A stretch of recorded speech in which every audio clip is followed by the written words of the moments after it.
aller dans le feu éternel qui a été préparé pour les diables et ses acolytes. C'est ce que la Bible nous dit. Bien, mais je vais vous dire que le diable a préparé l'enfer. Plutôt, le diable a préparé l'enfer pour les diables. Même lui-même, le diable n'aime pas l'enfer.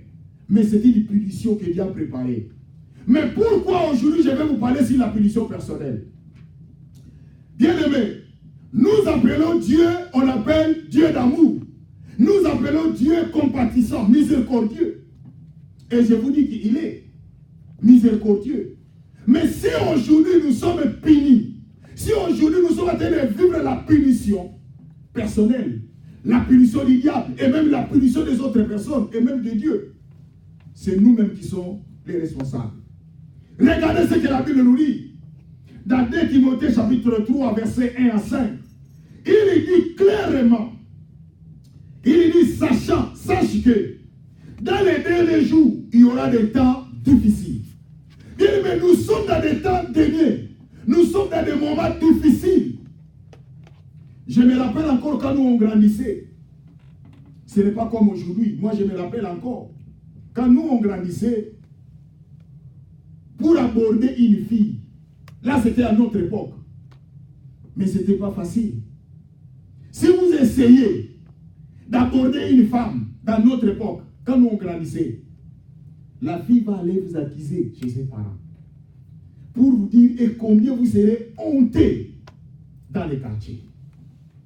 Et vous risquerez même d'aller vous cacher sous les lits. Tellement vous êtes couvert d'opprobre, vous venez de déranger une fille. Ça c'était à notre époque. Pas aujourd'hui. Aujourd'hui, même si tu n'as même pas appelé une fille, elle-même te demande, tu m'as appelé. Donc pour vous dire que bien aimé, la Bible dit que dans les temps difficiles, dans les derniers temps, il y aura des moments difficiles. Quand la Bible parle ici de la difficulté ici, il dit tout simplement en ce qui concerne la foi chrétienne. Notre foi chrétienne, nous allons traverser des moments difficiles. Pourquoi? Parce que même le monde va amener les choses que nous ne pouvons pas maîtriser. Aujourd'hui, vous n'avez même pas le temps de dire quoi que ce soit. Tous les enfants sont déjà informés. Dans une minute, quelque chose se passe. Tout le monde est déjà informé. Ce sont des temps difficiles. Regardez. Il sache que dans les derniers jours, il y aura des temps difficiles. Maintenant, la Bible commence à décrire ces temps difficiles. Il dit car les hommes seront égoïstes. Mais la Bible parle de l'égoïsme. Il dit que les gens seront égoïstes. Je vais vous dire une chose. Ne pensez pas que si tu es court, tu es faible. Ne pensez pas que si tu es long, tu es fort. Ne pensez pas que si les gens vous donnent quelque chose, ils partagent. Non. Je vous ai dit, rappelez-vous encore même ici. Vous allez voir une personne qui met quelque chose à l'extérieur, il dit free. Vous pensez qu'il a donné parce qu'il en a beaucoup. Non. Vous savez vous-même là où nous sommes. Même $1, pour que quelqu'un te donne $1, c'est difficile. Mais ce qu'il y a, la personne qui te refuse $1, il met quelque chose à l'extérieur qui dépasse le prix de $1. Vous ne vous posez pas la question. Il met quelque chose, une télévision, il a mis free. Mais si vous posez la question, vous demandez le prix de cette télévision. Même si vous ne posez pas ici, mais allez même poser la question là où vous étiez avant de venir ici. $250, $300. La chose là que la personne a mis free. Les prix c'est $300, $250. Mais lui-même, si tu lui demandes, donne-moi $1, il te dira, je n'en ai pas. Je n'ai pas $1. Pour vous dire, les fruits là qu'il a mis là, ce n'est pas le fruit. C'est-à-dire, il y a 3 raisons. Il n'a pas de place, il n'a plus de place pour mettre cette télévision-là. C'est la mise à free. Il en a marre. De 2, il a déjà trouvé quelque chose, il ne veut plus voir cette télévision, il vient de prendre une autre technologie, c'est-à-dire une autre modèle de la technologie de la télévision, il met free. Voilà les raisons. Troisièmement, il ne trouve pas l'importance de garder cette histoire dans sa maison. Même s'il y a de la place, il ne trouve pas. Donc c'est-à-dire que quand les gens mettent cela, mais vous pensez qu'ils partagent. Non. Si vous regardez dans la Bible, vous allez voir même Dieu nous dit. Dieu a dit à Moïse, tu vas demander aux enfants d'Israël de m'amener l'offrande. Cela est biblique. Que l'offrande que les enfants d'Israël vont m'amener, il va me donner de tout leur cœur. Il va me donner quelque chose qui leur fait du mal dans leur cœur. C'est-à-dire quelque chose qui est important. C'est-à-dire que tu as quelque chose de la valeur, mais tu donnes ça à Dieu. C'est ça qu'on appelle donner. Je vous ai parlé de l'histoire d'une sœur qui est venue à l'église avec son argent pour soutenir l'œuvre. L'homme de Dieu tentait de parler que nous avons quelque chose qu'on est en train d'organiser. Nous avons besoin d'argent. Le Saint-Esprit souffle dans le cœur, dans l'oreille de la sœur. Il dit, il y a une chaînette en or. Cette chaînette, si tu mets ça dans l'œuvre de Dieu, ça peut aider que les âmes soient sauvées. Mais je vais vous dire une chose. Nous ne mettons pas notre argent pour que les gens nous voient et que nous avons mis notre argent. Non. Nous avons besoin de gagner les âmes. Et je vais vous dire cet après-midi. Pourquoi nous gagnons les âmes? Pour qu'un jour, les Seigneurs puissent nous récompenser. Je parlais avec mon frère avant de venir au bureau. Je lui ai parlé. Il était surpris. Je lui ai dit, moi, je ne fais pas l'œuvre de Dieu pour l'argent. Je ne fais pas l'œuvre de Dieu pour l'argent. Et je n'ai pas commencé ça ici parce que nous sommes aux États-Unis. Rentrez en Afrique, allez demander mon histoire, on vous dira. On vous parlera. Un jour, je prêchais dans une église. Tellement il y avait une vibration de la prédication. Les gens commencent à me donner de l'argent de part et d'autre. À me donner de l'argent. Le Saint-Esprit me dit, prends cet argent, donne ça dans l'œuvre. J'ai pris cet argent, je l'ai laissé. Mais pendant que j'avais même des difficultés pour avoir un transport. Moi, j'ai compris dans ma vie, c'est la bénédiction de l'Éternel qui enrichit et de la vraie suivre d'aucun chagrin. Quand Dieu te bénit, il n'y a personne qui va être jaloux de ta bénédiction. S'il essaye, il va rencontrer Dieu dans sa vie. Et la Bible dit, dans les derniers jours, il y aura des temps difficiles car les hommes seront égoïstes. C'est l'égocentrisme. Aujourd'hui, les gens sont tellement égoïstes. Tout le monde fait seulement moi. Tout le monde, ils ont oublié Dieu dans leur vie. Je ne gênerai pas. Il faut moi. Il faut que je mette quelque chose sous la dent. Ah, je ne gênerai pas. Tout le monde fait. Il dit, les gens seront égoïstes. Il ajoute, il dit, amis de l'argent. Bien aimé, ce qui est déplorable dans les temps difficiles que nous sommes en train de traverser. Tout le monde a mis de l'argent. Prévenez que c'est difficile de voir quelqu'un. Il ne travaille pas pour venir à l'église. Soit, leur compagnie ne les a pas dit qu'ils vont travailler, là ils viennent. Soit, on n'a pas placé les overtime, c'est pour cela qu'il vient chercher Dieu. Mais à part ça, il y a seulement l'œuvre là, l'overtime est là, il va préférer aller au lieu d'aller à l'église. Il a dit ça. Il a mis de l'argent. Il dit dans les derniers jours, les gens vont aimer l'argent plus que Dieu. Bien aimé, je suis en train de vous parler sur la punition personnelle. Comment nous sommes en train de nous punir nous-mêmes par des choses pareilles. Nous avons les diables à placer des histoires qui vont nous faire entrer dans cette punition personnelle. Nous sommes punis. Nous sommes en train de punir notre vie. Je vous ai parlé un jour d'un verset qui dit que notre cité à nous est dans les cieux. D'où nous attendons aussi un jour, le Seigneur Jésus reviendra pour nous prendre, pour être enlevé avec lui dans les airs. Nous avons oublié que nous sommes des citoyens célestes. Nous avons tout oublié. Tellement nous voyons le monde. Nous voyons de l'argent. Nous voyons les habits. Nous voyons les femmes. Nous voyons les hommes. Tellement les gens, quand ils voient ça, oh, c'est fantastique. J'ai regardé les gens à Toronto. Quand les gens vont commencer à parler de Jésus, ces jeunes-là, ils ont pris les micros. Ils commencent à parler dans la rue de Jésus. Ils prêchent. Ils sont en train de dire, bien-aimé, en anglais. Ils sont en train de dire, venez à Jésus. Le Seigneur va vous donner la paix. Bien-aimé, quand le Seigneur entre dans votre vie, vous aurez la paix. Bien-aimé, vous n'allez pas faire une concurrence avec une personne. Parce que la paix de Dieu est en vous. Et la Bible dit, le Seigneur, il lui donne la joie. Je me rappelle encore, il y a un verset qui dit, réjouissez-vous dans le Seigneur. Je le répète, réjouissez-vous dans le Seigneur. Dieu ne nous a pas interdit de se réjouir. Cela est biblique. Les fêtes, vous pouvez l'organiser. Les anniversaires, vous pouvez l'organiser. Cela est biblique. Mais il a dit seulement que là soit dans le Seigneur. En d'autres termes, ne débordez pas. Même le monde n'aime pas le débordement. Si vous avez une fête, vous débordez, la police va être là, vrai ou faux. Donc pour vous dire que le monde dit, Il y aura des temps difficiles. Les gens vont devenir amis de l'argent. Mais ces gens-là, je les regardé, ils commencent à prêcher Jésus. Vous savez, il y a le monde. Il y a une femme et son mari sont venus pour les interdire. Il dit, vous êtes en train de faire le bruit. Il faut arrêter, il ne faut pas faire ça. Et à l'instant, vous savez, vous-même, nos pays, la police est pointée. Et ces gens-là n'ont pas cessé. Ils ont continué à parler de Jésus.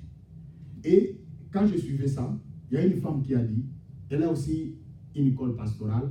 C'est pas, c'est une femme, c'est une maman, elle est chrétienne, je ne sais pas, elle qui a parlé ça elle-même. Elle dit, vous devez arrêter parce que les gens qui sont tentés de vous écouter là, ils ne sont pas d'accord avec vous. Ils sont mal vous, ils sont en colère contre vous. C'est ce qu'il est tenté de dire. Les garçons lui a dit, maman, je vous vois que tu es chrétien. Mais moi, je n'ai pas une réponse à te répondre à la place de ces gens-là qui sont contre nous, qui sont en colère contre nous. Allez les demander eux-mêmes pourquoi ils sont contre nous. Ça, c'est la réponse que les garçons lui a donnée. Il lui a parlé de Jésus. Bien aimé, ce n'est pas d'avoir les habits d'un homme de Dieu qui fait de nous un homme de Dieu. Ce n'est pas avoir l'apparence ou avoir une Bible, c'est ce qui fait de nous des chrétiens. Il est dans les temps difficiles. Il a dit dans les derniers temps, il y aura des temps difficiles. Voilà les résultats. C'est aujourd'hui, nous sommes en train de voir les gens se devenir des amis d'argent. Il y a des mariages qui sont brisés à cause d'argent. Il y a des gens qui font des palabres à cause d'argent. Et il dit beaucoup de choses. Il dit les gens seront fanfarons, hautains, blasphémateurs, ils rebelles à leurs parents. Pourquoi vous êtes étonné de voir vos enfants se rebellent contre vous? Les enfants se rebellent contre leurs parents. Les enfants ne veulent plus écouter. Et surtout, il y a des lois qui donnent leur encore plus de pouvoir. Ils ont oublié ce que la Bible nous dit. Il dit, si tu honores pas ton père et ta mère, tu ne resteras pas longtemps sur cette terre. C'est là biblique. Mais il ajoute encore, vous aussi les parents, vous ne pouvez pas hériter vos enfants. Ici, il y a la malédiction du père, il y a aussi la malédiction du fils. C'est ce que vous devez savoir. Mais la Bible nous dit, nous sommes entrés dans la punition personnelle. Nous sommes en train de nous punir nous-mêmes. C'est-à-dire nous avons mis des histoires dans notre vie qui vont nous bloquer dans le futur. Il dit les gens seront ingrats, irréligieux. Les gens ne veulent pas entendre la parole de Dieu. L'ingrat, c'est l'ingratitude, l'égoïsme. Quelqu'un te fait du bien, tu lui remets en monnaie de singe. Et il ajoute encore, irréligieux. Il ajoute, il dit encore, insensible. Les gens seront insensibles aux choses de Dieu. Même si les gens vous voient prier, il dit, regarde-moi ces gens-là. Vous pensez que nous tous, tels que nous sommes ici aux États-Unis, vous pensez que nous prions parce que nous avons besoin d'argent ici à l'église? Non, détrompez-vous. Non, détrompez-vous. Dieu nous a donné les capacités. Dieu nous a donné, chaque personne a des capacités. Les capacités que toi tu as là, ce ne sont pas les capacités de l'autre. Et je vous ai parlé un jour, ma femme est là. J'ai travaillé pendant 3 ans. J'ai dit 3 ans successifs. Jour pour jour, j'ai regardé ma femme pendant 15 minutes. 18 heures de travail. 18 heures de travail. Chaque jour, lundi jusqu'au dimanche. Pour vous dire que si nous travaillons, ce n'est pas parce que si nous prions, ce n'est pas parce que nous avons besoin d'argent. Nous prions parce que nous avons compris Dieu dans notre vie. Il dit, les gens vont devenir insensibles. Il dit, déloyaux, calomniateurs. Aujourd'hui, Dieu me voilà l'état difficile que nous sommes en train de travailler. Peuple de Dieu, réveillez-vous. Je suis en train de vous parler que ça, on appelle ça la punition personnelle. Voilà les comportements qui se trouvent en nous. Nous sommes en train de nous punir nous-mêmes. Ça, les savoir. Il dit cruel. D'abord, il ajoute encore, il dit intempérant. C'est-à-dire sans position. Il dit cruel. Ennemi des gens de bien. Aujourd'hui, les gens ne veulent pas voir quelqu'un faire du bien. Tu deviens le charmateur. Tu deviens le charpaté. Tu deviens quelqu'un qu'on va tuer parce que tu fais du bien. Qu'est-ce que les gens ne disent pas? Est-ce que vous pensez que vous êtes des saints? Parce que vous allez hériter le royaume. Bien, il faut leur dire la vérité. Nous ne sommes pas des saints, mais nous sommes en train de faire en sorte que nous devenions des saints. Parce que la Bible nous dit, soyez saints, comme moi je le suis saint. C'est la Bible qui nous dit. Devenez. C'est un travail de longue haleine. C'est un travail que nous sommes en train de faire pour devenir des saints. Qu'on ne vous trompe pas. C'est une vie de discipline. La sainteté, c'est une vie de discipline, qu'on ne vous trompe pas. Moi, je ne vous cache rien. Je vous dis la vérité de la parole de Dieu. Nous, on nous a prêché à notre époque, on nous a parlé de Jésus. Quand j'ai regardé la Bible, j'ai regardé à la loupe la vie du Seigneur, j'ai compris qu'il était une autre personne. Mais pourquoi pas que je suis celui, c'est la personne que je suis, je devais refléter la personne. Christ a dit, celui qui veut me suivre, qu'il porte sa croix. Il a bien dit. Si vous voulez suivre le Seigneur, vous devez porter sa croix. Mais les enfants de Dieu veulent la facilité. Ils veulent le mensonge, ils veulent le péché. Il va à l'église, il fait tout ce qu'il donne. Il peut faire tout ce que le monde fait et il vient à l'église. Quelle est la différence? Or, la Bible nous dit dans Malachie, vous verrez de nouveau la grande différence entre ceux-là qui me servent dans la vérité et ceux-là qui ne me servent pas dans la vérité. Il faut qu'il y ait de la différence. Si dans une famille, il n'y a pas les hommes, il n'y a pas les filles, il n'y a pas les garçons, il n'y a pas un papa, il n'y a pas une maman, ce n'est plus une famille, ça devient une jungle. Il faut qu'il y ait de la différence. C'est ce que la Bible nous dit dans l'église. Il dit dans les derniers jours, ennemi des gens de bien, il dit traître la trahison, emporté et enflé d'orgueil, aimant le plaisir plus que Dieu. Il dit, mais aujourd'hui, les enfants de Dieu aiment le plaisir plus que Dieu. C'est-à-dire, nous avons une fête, tout le monde sont là.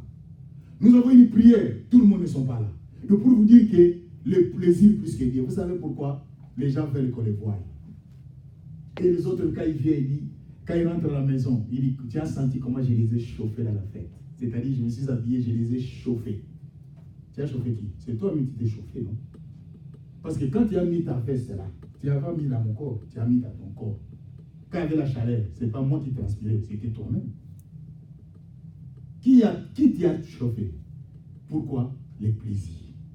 Les gens veulent le voir. Bien aimé, mettons une discipline dans notre vie. Je vous parle, les peuples de Dieu. Nous sommes en train de nous punir nous-mêmes. C'est pour cela un jour, quand le Seigneur va dire, mais pourquoi tu es en enfer? Il dit, Seigneur, ce n'est pas moi, c'est les diables. Et Dieu lui dit, non, ce n'est pas moi. Pose lui-même la question. Je vous ai parlé un jour que l'homme a 3 ennemis. La chair, le monde et les diables.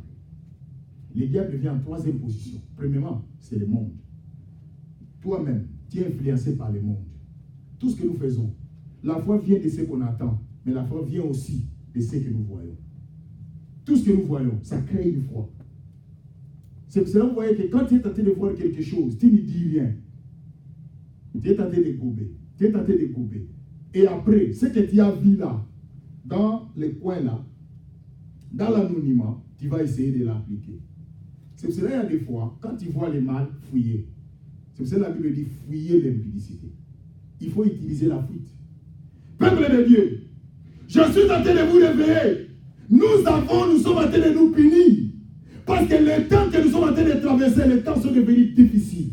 Très difficiles. La foi chrétienne est menacée. Les enfants de Dieu sont menacés. Il n'y a pas eu de différence. On cherche autour, on pose la question. Je me rappelle encore. Il y avait un frère. Tout le monde le savait. Avec son comportement. C'est-à-dire c'est un frère qui ne marchait pas convenablement. Alors un jour, il y avait des gens qui faisaient des analyses. On les a dit, oh non, nous avons appris que tel frère est tombé en impudicité. Ça fait que tout le monde dit, oh non, nous ne pouvons pas croire. Comment ce frère-là peut tomber? Parce que nous les connaissons, nous les connaissons, parce que c'est un frère très fidèle à Dieu. Qu'est-ce qui lui est arrivé? Les gens sont en train de se plaindre parce qu'on les connaît.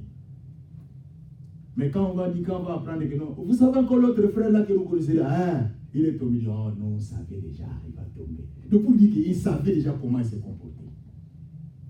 Voilà ce que nous vivons. Peuple de Dieu, vous devez savoir qu'il y a la punition qui va arriver un jour. La punition c'est quoi? C'est l'enfer. Et je vous ai dit, nous ne sommes pas là pour aller en enfer. L'enfer c'est une punition que Dieu a préparée pour les diables et ses acolytes. Et je vous ai donné le verset de Matthieu chapitre 25 où il parle aller dans le feu éternel qui a été préparé pour les diables et ses acolytes. Cette punition n'était pas pour vous. Mais pourquoi vous êtes tenté de vous punir personnellement? Vous êtes tenté de punir votre corps. Vous êtes tenté de punir votre vie sans le savoir. Voilà pourquoi Dieu nous a mis à cœur de vous parler cet après-midi de la punition personnelle. Voilà les choses qui nous punissent. L'insensibilité, l'intempérance, la cruauté, l'ennemi des gens des biens. Les gens ne veulent pas voir quelqu'un qui parle du bien. Il dit, ah, toi tu parles, toi tu penses que toi tu es parfait, toi tu penses que toi tu es parfait. Ça, c'est ce que les gens disent. Jamais vous allez voir quelqu'un qui encourage l'autre de faire le bien. Mais au contraire, il décourage. Et j'ai toujours l'habitude de vous dire, si vous regardez quelqu'un qui est mauvais, il vit avec quelqu'un qui est soi-disant bon, c'est-à-dire celui-là aussi c'est un hypocrite. Il n'est pas bon. Parce que la Bible nous dit, la lumière avec les ténèbres ne peut pas cohabiter. Il y aura toujours la différence. Mais voilà aujourd'hui ce que nous vivons. Peuple de Dieu, je voulais vous dire pour terminer, il y aura des temps difficiles dans les derniers jours. Nous sommes en train de traverser des moments difficiles où les gens veulent la facilité, où les gens veulent l'opacité. Les gens ne veulent pas mettre du sérieux dans leur vie. Mais un jour, vous allez pleurer.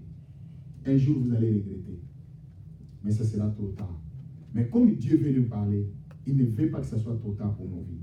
C'est pour cela que Dieu est en train de nous préparer. La punition personnelle. Nous sommes en train de nous punir. Moi, j'ai compris les réalités dans ma vie.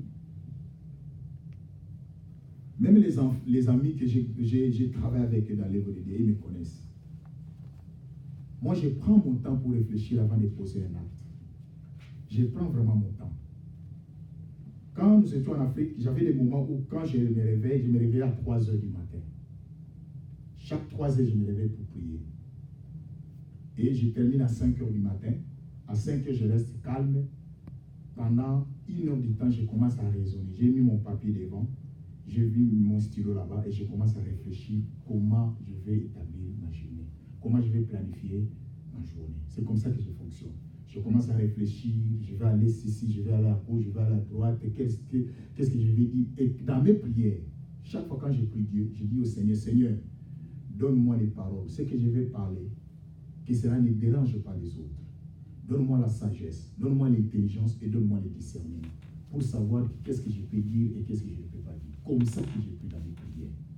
C'est pour cela qu'il y a beaucoup de gens qui ne me voient pas beaucoup parler, mais je réfléchis beaucoup. Et j'anticipe mes réflexions avant de parler. Je peux vous parler de A. Vous voyez A, mais j'ai une autre B après les A là que j'ai parlé. C'est pour ça que je vous ai dit un jour que quand même je fais quelque chose, je peux vous dire fais ceci. Ne pensez pas que quand je vous dis fais ceci, je croise mes bras. Non. Vous allez me trouver là, vous allez venir là-bas, vous allez arriver là, vous allez me trouver, je suis déjà là. Ça on appelle la prudence. Peuple de Dieu, Dieu nous a donné cet après-midi, aujourd'hui je m'arrête ici, pour vous dire que nous sommes en train de nous punir nous-mêmes sans le savoir. Il y a la punition personnelle. Voilà comment le monde est en train de nous punir. En nous mettant toutes ces histoires de devenir des rebelles, de devenir d'avoir l'amour de l'argent, de devenir des traîtres emportés d'orgueil, aimant le plaisir plus que Dieu. Mais regardez pour terminer, il dit, ayant l'apparence de la piété, mais réunis ceux qui ont fait la force, éloigne-toi de ces hommes-là. Vous savez, quand la Bible dit ayant l'apparence de la piété, vous savez qu'il y a des gens qui font le mal, ils ont toujours l'apparence de la piété. Pourquoi? Pour vous tromper la vigilance, pour que vous ne soyez pas au courant que c'est lui qui vient de commettre cet acte-là. C'est comme quelqu'un qui vient de vous trahir. Moi, j'ai compris ça aussi avec les amis que nous vivons, que nous travaillons même avec eux. Il va aller dire quelque chose sur les superviseurs pour toi. Mais quand il va rentrer, il te donne la gentillesse que tu ne peux pas imaginer. Et cette gentillesse va t'embrouiller à telle sorte que tu ne te rendras même pas compte quand il y aura des conséquences néfastes qui vont arriver après. Et tu n'arriveras même pas à soupçonner que c'était lui qui était la cause ou la base de ce qui vient de t'arriver. C'est comme ça que ces gens fonctionnent. Et c'est pour cela que je me rappelle encore quand nous on grandissait dans la vie, dans la foi chrétienne, il y avait des sœurs qui étaient des sœurs zélées. Et je me rappelle encore, il y avait des sœurs qui disaient, oh non, le responsable, je vais te préparer quelque chose à manger. Vous savez, c'était ça, c'est l'approche des fois des femmes. Et moi, j'ai posé la question, tu vas me préparer quelque chose à manger à l'occasion de quoi? Parce que mon anniversaire n'est pas encore arrivé. Et à deux fois, j'oublie mes anniversaires. Alors, pour vous dire, mais tu vas préparer pour quelle occasion? Parce que je sais dans la vie, il n'y a rien pour rien. Même Jésus lui-même, il fait tout pour réparer un terrain. On ne se trompe pas. Nous prions. Lui-même a dit, si vous ne m'adorez pas, je vais créer les pierres, ils vont m'adorer. Derrière la besoin de quoi? De l'adoration. Donc pour vous dire que nous tous sommes ici pour l'adorer. C'est pour cela qu'il nous protège, c'est pour cela qu'il nous bénisse, pour lui donner la gloire. Et regardez encore dans la Bible, il dit, je ne donne pas ma gloire à un autre. C'est Isaïe 48, verset 11. Il dit, pour l'amour de moi, je vais agir. pour l'amour de moi, je vais agir. Comment mon nom serait-il profané? Je ne donnerai pas ma gloire à un autre. Et même si vous lisez encore l'Exode, il parle qu'il ne partage pas sa gloire avec une autre personne. Il dit, moi Dieu, je suis un Dieu jaloux. Dans l'Exode chapitre 20. Pour vous dire que, même lorsque nous sommes ici, Dieu aussi a besoin d'un intérêt. Donc pour vous dire que, bien aimés, faisons attention. Dans toute chose, posez la question. Soyez libre, vous n'êtes pas un esclave de quelqu'un. Posez la question. Pourquoi tu es gentil avec moi aujourd'hui? Hier tu n'étais pas, mais aujourd'hui tu l'es. Qu'est-ce qui se passe? Qu'est-ce qu'il a fait? Et c'est pour cela que moi j'ai un principe. Je peux être contre avec toi. C'est-à-dire, moi et avec toi, nous ne sommes pas d'accord avec quelque chose. À 10h10. Mais à 10h02, tu fais quelque chose qui est bon. Je change la vie, je viens de ton camp. Moi, c'est comme ça que je fonctionne. Et même ma femme me connaît comment je fonctionne. Je peux lui promettre des choses. Je dis, je te ferai ceci, je te ferai ceci, je te donnerai ceci. Là, je lui promets par exemple à 15h. Mais nous arrivons à 16h. Il y a une incompréhension qui arrive.